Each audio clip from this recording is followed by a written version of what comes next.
Hey everybody, it's Dan with Trapping the Ozarks, and I'm sitting out in the front yard right now just enjoying a fall day. It's the 16th of October. It's like 48 degrees outside. I think it was like 34 this morning. But it's sunny and nice out. It's just a little chilly, but I love these kinds of chilly days. These are perfect kind of days. And right now I'm doing something really super exciting. I'm just kind of chilling in the front yard, and I'm kind of I let the chickens out and they're free ranging. I have about, I don't know, maybe 2.5 acre yard here. And little Jetta dog is pretty good at rounding the chickens up and helping me keep them in place. And I've got fencing all the way around. Got chicken wire fencing that goes all the way around, goes around the shop, goes around. And there's only like a couple of areas that the chickens are not really protected, and one of them is right here actually in the driveway, kind of where I'm sitting, and you can see that's kind of the driveway right through there. And the reason we chill out up here sometimes in the evenings when we have the chickens out is this is where the red fox comes through. You know, these canines, they're so smart and they adapt so well. So he can't get in anywhere else because I've got fencing all the way around, pretty much the whole 2.5 acres. But what he does is he comes from across the road. There's woods over there. He comes across the road, the county road, paved county road, through the yard, or not through the yard, but through the driveway, through the chat driveway, and then he comes right up in here, and he took a chicken from like right over there. If I can get the camera right. Right over there by the burn barrel, he took a chicken when Daniela was not so happy.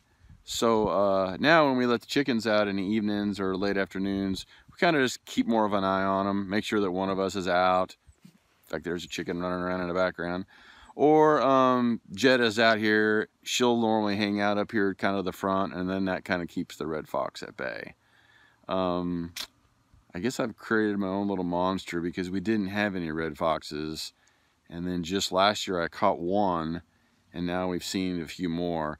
But just like in suburb areas, the red foxes, they suck up here to the little farms because they know that if they get too far away, the coyotes are getting them. And even though I've cleaned about 100 coyotes out of around me in the last couple years, still plenty of coyotes out there. So that's kind of what I'm doing. But while I'm sitting out here chilling in the perfect fall day, I thought I'd do a little video. Now that the season's getting ready to start, I've been doing some trap prep and getting some things ready in the shop. I got the skinning machine ready, fleshing beam, everything is squared away, ready to go. But what I wanted to do, and I did a little podcast about this, but it's kind of weird. I'm not necessarily a super tech computer wizard kind of person, but I know there's ways that you can put the podcast on YouTube. You can buy products like Podbean and some other products out there, but it's like, do I really want to buy more stuff just so I can put something on YouTube? So I thought, well, I'll just make a little video of kind of some of the things I covered in that podcast. And these are just from some ideas that people have given me and asked me questions really about stuff. Like I got a question today that I'm going to do a video on. That's, have I changed my baits from this year to last? Have I got any new baits? And the answer to that is yes. So I'm going to do a video on that. But what I wanted to talk about today, and this is several people asked me this question, and that is, how do I decide if last season was successful or not? And I guess that's different for different people. But for me, I kind of look at it a little bit differently. I keep pretty copious notes in a notebook, and I've done it a couple different ways over the years. I used to do it in a notebook, and then I got away from a notebook and started trying to go more techie with like an app and things like that. I used Onyx Hunt. I've used other apps. There's a couple trapping apps out there. I can't remember what the names of those are now. I've used different techie things. But now I've went back to a notebook, and I just like the notebook better. But one of the things that I have done that's a little bit different than just have stuff in a notebook is at the end of the season, I take all of my information that's in a notebook and I put it in an Excel spreadsheet. And I have different categories on my spreadsheet. And really what that enables me to do is really see what I'm looking at versus just seeing everything in a notebook. If I can see it all in specific columns and rows, then it gives me a little bit more idea as to what is really going on. It's kind of like if you're a business owner and you don't look at your accounting, well, how do you know what's really going on with your business if you don't look at your accounting? And you got to look at different parts of your accounting to really understand what's going on and really understand where you need to make changes. So I do the same thing with trapping, and that is I put it all on a spreadsheet, and then I can make decisions. And really, there's a couple different kinds of decisions that I can make. I can maybe make small decisions like, wow, look at this. On this one piece of property always produces, or I'll start seeing certain categories of baits or lures that I think maybe produce. But sometimes that can vary from one year to the next. So really, if you really want to make good decisions, I think you got to look at more than just one season. You got to look at 3 or 4 or 5 seasons and go, wow, I'm seeing this over the long haul. This property always produces. This bait always produces. This lure is always producing. And then we'll get some more into details that I can delve down into, and that is, am I using the same baits and lures like in my best properties? Am I using the same baits and lures in new properties that I don't know for sure what's there yet? So there's a lot of manipulation that can go on and kind of skew your numbers. So I think you need to try to keep your numbers as fair as possible. And that's why if I use a spreadsheet, then I can go, okay, this is a great property. Last year I used this bait there and it produced, but this year I used this new bait and it produced too. Maybe it's not the bait. Maybe it's just that is just such a good property, right? Because honestly, I have places that I don't think it really matters what I threw out there, I'm going to catch coyotes in. So it helps me to really dive deeper into the numbers. So I do keep notes. I do keep a notebook. But I don't judge just in my notebook like, okay, last year I caught 50 coyotes. The year before that I caught 75 coyotes. Wow, this last year sucked. That's not really, that's one part, but there's 4 different parts basically that I kind of look at to determine whether or not my trapping season was successful. The first thing that I look at, and I think this is how everybody should look at it, is did I have fun? Was it fun? Was it a good season? Trapping is really hard work, and sometimes by the end of the season, we're tired. Last year I was tired by the end of the season, not because of just the hard work. I'm always been a hard worker. I am a hard worker. I thrive on hard work. But the grind of the rain and the mud and just, places that I couldn't take a truck to, places I could only take my UTV to, places that even with my UTV were hard to get to, harder than normal, and just, having to just redo sets and traps all the time and constantly battling the mud and the rain. Eventually it kind of wore me down. The year before it was cold, it was frigid, it was -10, -12, -14.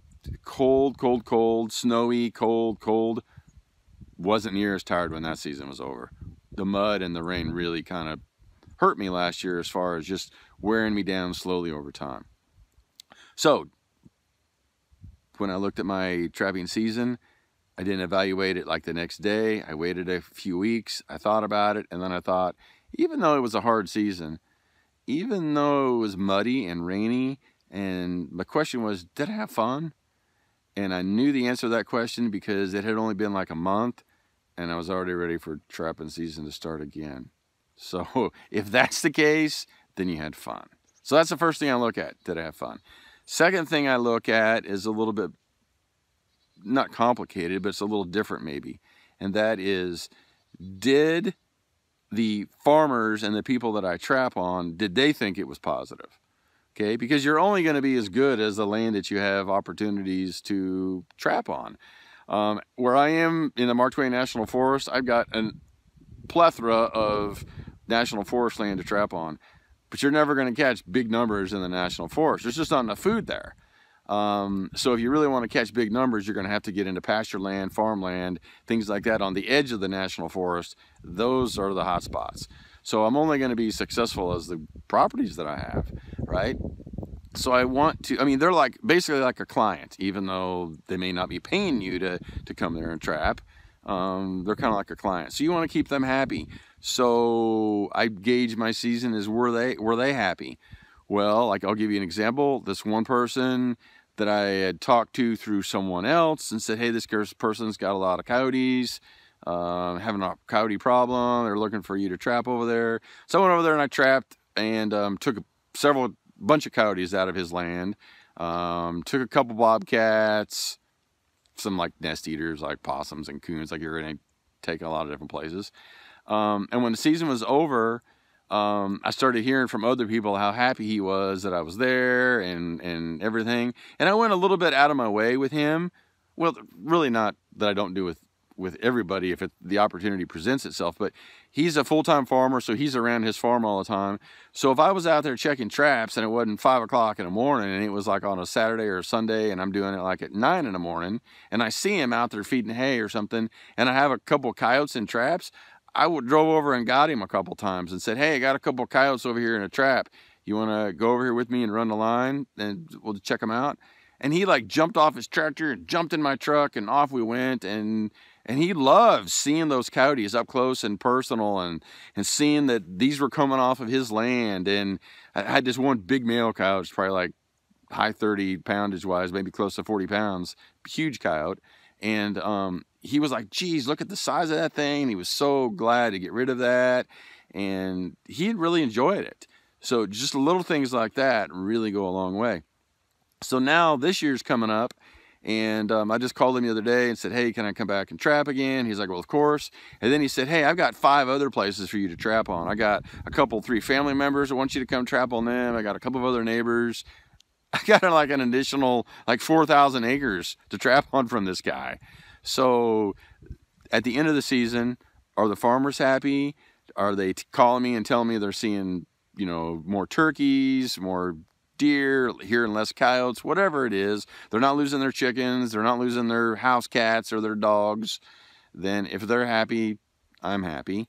And my season was successful.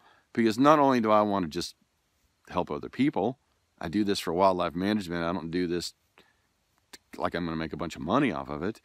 But I want to help manage the wildlife. I want to help people. And if they're happy, then it makes me feel good. It makes me feel good that I'm helping them, because giving is always way better than receiving, at least in my book. So I'm giving something to help them. And at the same time, I'm enjoying myself and I'm doing something worthwhile. So did I have fun? Does the property owner happy that I was there? Third thing I look at, and this again is maybe something that some people don't gauge on, and that is, did I get other people involved in trapping? Did I take some people with me and maybe expose them to trapping? Did I take some people with me and maybe now they've decided they want to learn how to trap or something like that? And last year I did. I took I took about 5 people out, I think. One of which was early in the season, and by the end of the season he had went with me like 4 or 5 different times, and by the end of the season he'd caught his first coyote and he was happy as a bug in a rug. And then like 2 days before the season ended, he caught his second coyote, again happier than a bug in a rug. He'd caught some raccoons by himself before, some possums and things like that, but never caught a canine.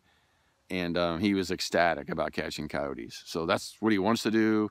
And now he's got the bug. So, and then I took another guy, and with him, I actually let him he trapped with me for 3 days straight, and I let him, you know, set some traps and do some things.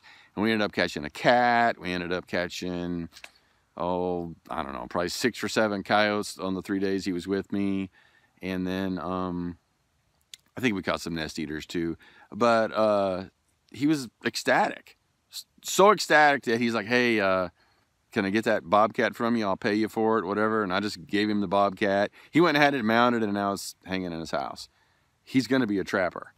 And then I went with some other people that enjoyed it. They're probably not going to be trappers, but what they are going to be is supportive of trapping. Once they saw how we handled the game that we caught, how we dispatched it humanely, they understood the traps, they understood what we do and why we do what we do, they're going to tell their friends at church or at a bar or at a restaurant or at work or wherever the heck they are that, hey, that's not what you're hearing about trapping is not right. I know I've been out on a trap line. I went with this guy, and he's going to, or both of them, there's one female and two males. They're all three going to explain to people what trapping is and what they saw and what it is not.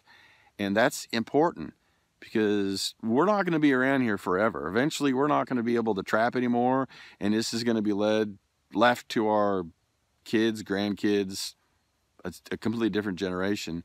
And there's a lot of people fighting against hunting and trapping right now. And if we don't do a better job educating people on trapping, then we're going to lose this. This is a lost art. It's really going to be a lost art.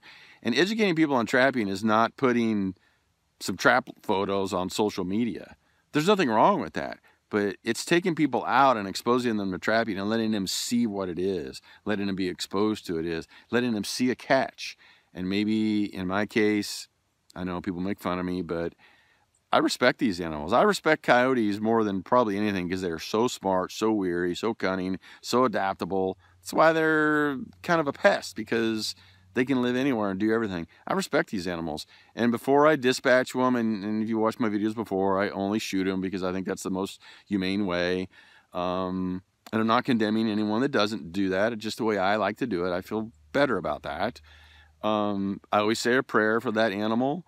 Again, it makes me feel good. I don't like to kill anything. I'm doing it because it has to be done. It's wildlife management.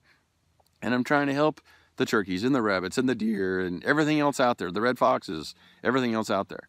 And it has to be done. But I don't like killing anything. And if I do kill something, I want to use that fur, that meat, everything that I possibly can. I'm old school in that way, and it's just the way I am, the way I was raised, and the way I feel about nature. So when you teach other people that, they respect that, I think, and then they tell other people that. And that's what we want to spread. That's the message we want to spread. Not, hey, look at my catch on social media that I caught. That's not going to help spread the idea of trapping and how that it's why we trap and all the positives that come out of trap and the biology of trapping and the wildlife management of trapping. In order to get that through to people, you're not going to get that on social media. That's just going to be an argument, and people are going to get upset. And man, you're not going to win that. Take people with you. Spend time with people. Okay? Spend time with people. Just go out and spend time with people. Teach them what you do. Even if they decide they don't want to trap, they'll take that with them. Okay? Then the last thing that I do, or gauge whether or not my trapping was successful or not, is basically just kind of looking at the numbers. Now the numbers can vary from year to year, but you know, and that may be because maybe you had to work more, maybe you changed jobs, maybe you were going through a divorce, maybe you're going through 100 different things that hurt your trapping season, personal things, you were ill, came down with pneumonia for half the season, or lots of different things.